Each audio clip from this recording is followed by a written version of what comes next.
കൃത്യമായ സമയത്ത് കൃത്യമായ രീതിയിൽ ആക്രമണം നടത്തി ജി സുധാകരൻ. 43 വർഷം സംസ്ഥാന കമ്മിറ്റി അംഗമായിരുന്ന ജി സുധാകരൻ തന്റെ 63 വർഷമായുള്ള പാർട്ടി ബന്ധം ഉപേക്ഷിച്ചുകൊണ്ട് സാമൂഹ്യ മാധ്യമങ്ങളിൽ കുറിപ്പിട്ടു. പാർട്ടിയെ ഭീകരമായി ഞെട്ടിച്ചുകൊണ്ട് പാർട്ടി അംഗത്വം പുതുക്കുന്നില്ല എന്ന കുറിപ്പിലൂടെ കൃത്യമായി പാർട്ടി വിടുകയാണ് എന്ന സൂചനയും അദ്ദേഹം നൽകി. ആകെ ഉള്ളുലങ്ങി നിൽക്കുകയാണ് പാർട്ടി. കാരണം ഇപ്പോൾ പാർട്ടിയിൽ നിന്ന് പുറത്തുപോയത് ചില്ലറക്കാരല്ല, ചെറിയ ആളുകളല്ല, പാർട്ടിയെ ഒരു കാലത്ത് നന്നായി നയിച്ചവരാണ്. മുൻ MLA-മാരായ ഐഷ പോറ്റിയും എസ് രാജേന്ദ്രനും പാർട്ടി വിട്ടതിന് പിന്നാലെയാണ് ഇപ്പോൾ സുധാകരൻ. ഒപ്പം തന്നെ ഇപ്പോൾ വരുന്ന വാർത്തകളും ഒട്ടും ആശാസ്യമല്ല.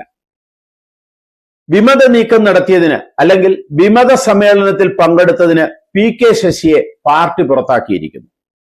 പാർട്ടി പുറത്താക്കുന്നതിന് മുമ്പ് തന്നെ PK ശശി വിമത സമ്മേളനത്തിൽ പങ്കെടുത്തു. അപ്പോൾ പാർട്ടിയിൽ നിന്ന് സ്വയം പുറത്തുപോയി എന്ന് പറയാം. CPM-നെ സംബന്ധിച്ച് വരുന്ന നിയമസഭാ ഇലക്ഷൻ നിലനിൽപ്പിന്റെ പ്രശ്നം കൂടിയാണ്. 2 തവണ തുടർഭരണം ലഭിച്ചു. 3ാമത്തെ തുടർഭരണത്തിന് അവർ ആഞ്ഞു ശ്രമിക്കുകയുമാണ്.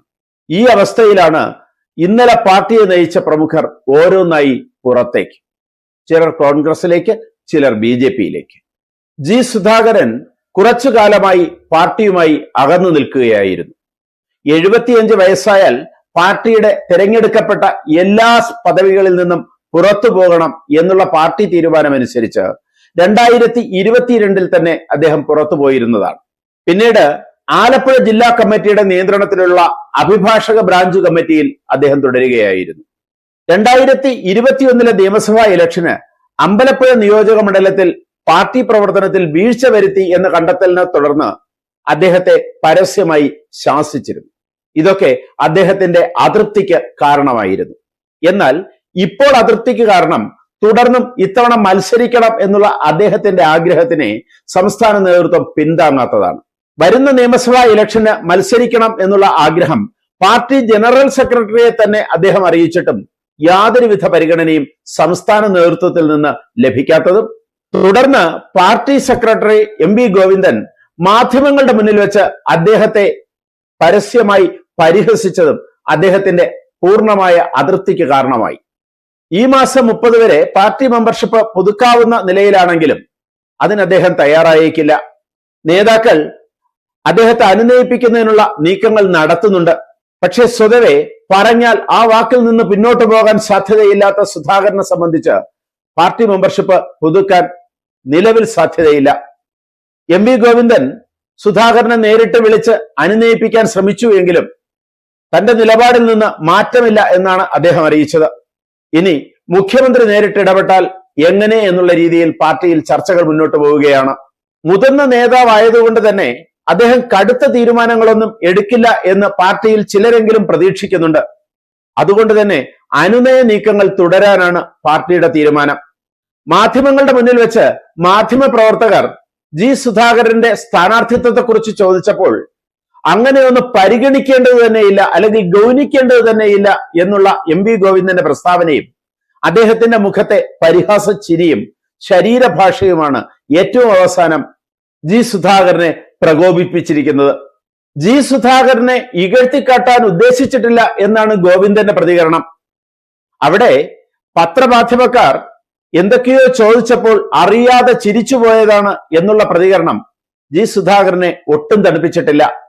ജൂനിയറായ ചില സഖാക്കളെ കേന്ദ്ര കമ്മിറ്റിയിലും സംസ്ഥാന കമ്മിറ്റിയിലും എടുത്തതിനു ശേഷം ജി സുധാകരനെ നിവൃത്തിയില്ലാതെ സംസ്ഥാന കമ്മിറ്റിയിലേക്ക് എടുക്കാൻ തുനിഞ്ഞപ്പോൾ ജി സുധാകരൻ അതിനെ എതിർത്തു.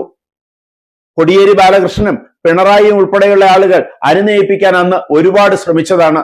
എന്നാൽ ഞാൻ ഇല്ല എന്ന് പറഞ്ഞാൽ ഇല്ല എന്ന് ഉറക്കെ പറഞ്ഞുകൊണ്ട് ജി സുധാകരൻ അതിന് തയ്യാറായില്ല.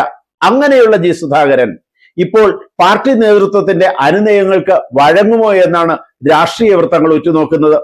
നിയമസഭാ ഇലക്ഷൻ അടുത്തിരിക്കുന്ന ഈ അവസരത്തിൽ സുധാകരന്റെ ഈ നീക്കം പാർട്ടിയിൽ വലിയൊരു പൊട്ടിത്തെറിയാണ് ഉണ്ടാക്കിയിരിക്കുന്നത്. ഒപ്പം വലിയൊരു ഞെട്ടലും.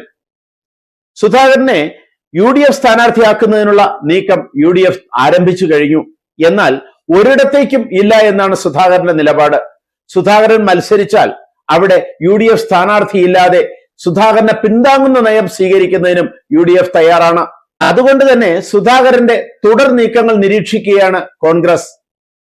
ഇത് സുധാകരന്റെ സ്വതവേയുള്ള വൈകാരിക പ്രകടനം മാത്രമാണോ എന്നും ഇനി പാർട്ടിയിൽ നിന്ന് പൂർണ്ണമായി സ്വയം പുറത്തേക്ക് പോയതാണോ എന്നുമുള്ള നിരീക്ഷണത്തിൽ കോൺഗ്രസിലേക്ക് അഴിമതി വിരുദ്ധ പ്രതിച്ഛായയുള്ള സുധാകരനെ കിട്ടുന്നത് ഗുണമാകും എന്ന് തന്നെയാണ് കോൺഗ്രസിന്റെ വിലയിരുത്തൽ.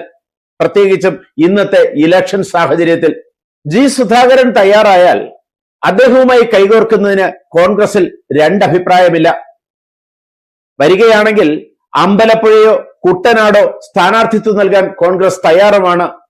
ആ രീതിയിലുള്ള സൂചനകൾ കോൺഗ്രസ് സുധാകരന് കൈമാറിയിട്ടുമുണ്ട്. വീണ് കാലൊടിഞ്ഞ് ശസ്ത്രക്രിയയിൽ വീട്ടിൽ തുടരുന്ന സുധാകരനെ കാണാൻ സാമൂഹ്യ രാഷ്ട്രീയ രംഗത്തെ പ്രമുഖർ എത്തിയിട്ടുണ്ട്. അദ്ദേഹം തുടർന്ന് മത്സരിക്കണമെന്ന് ആവശ്യപ്പെടുന്നതിൽ ഈ രാഷ്ട്രീയ പ്രമുഖരും സാധാരണക്കാരുമുണ്ട്. തന്നോടുള്ള ഇഷ്ടം കൊണ്ട് തന്നെയാണ് ഇവർ തന്നെ സ്ഥാനാർത്ഥിയാക്കാൻ ആഗ്രഹിക്കുന്നത് എന്ന് സുധാകരൻ പറയുന്നു. താൻ മത്സരിച്ചാൽ വൻപിച്ച ഭൂരിപക്ഷത്തിൽ വിജയിക്കും എന്ന് തന്നെയും അദ്ദേഹം കരുതുന്നു. ഇത്തവണ മത്സരിക്കാൻ സുധാകരൻ ആഗ്രഹിച്ചിരുന്നു. ജില്ലാ കമ്മിറ്റി പേര് വെട്ടിയിരുന്നു. എന്നാൽ സംസ്ഥാന നേതൃത്വം ഇടപെട്ട് തന്റെ പേര് പരിഗണിക്കുമെന്ന് തന്നെയാണ് സുധാകരൻ കരുതിയത്. ഇപ്പോൾ സംസ്ഥാന നേതൃത്വത്തിന്റെ സംസ്ഥാന സെക്രട്ടറിയുടെ ഇടപെടൽ, പരിഹാസം അദ്ദേഹത്തിന് താങ്ങാൻ കഴിയുന്നതിന് അപ്പുറമായിരുന്നു. അതുകൊണ്ട് തന്നെയാണ് പാർട്ടിയിൽ നിന്ന് പുറത്തുപോകാൻ അദ്ദേഹം തീരുമാനിച്ചത്. തുടരെ ഞെട്ടലുകളാണ് CPM-ന്. ഇപ്പോൾ PK ശശിയെ പുറത്താക്കിയ വാർത്തയാണ് എത്തിയിരിക്കുന്നത്. വിമത നീക്കത്തിൽ പങ്കെടുത്തു, അല്ലെങ്കിൽ വിമത സമ്മേളനത്തിൽ പങ്കെടുത്തു എന്നതാണ് PK ശശിയെ കുറിച്ചുള്ള ആരോപണം. എന്തായാലും CPM-നകത്തുണ്ടാകുന്ന കാര്യങ്ങൾ പാർട്ടിയെ സംബന്ധിച്ചിടത്തോളം ഈ ഇലക്ഷൻ കാലത്ത് ഒട്ടും ആശാസ്യമല്ല. കൂടുതൽ വാർത്തകളും വിശേഷങ്ങളുമായി ഉടൻ ദയവായി ഈ ചാനൽ സബ്സ്ക്രൈബ് ചെയ്യുക.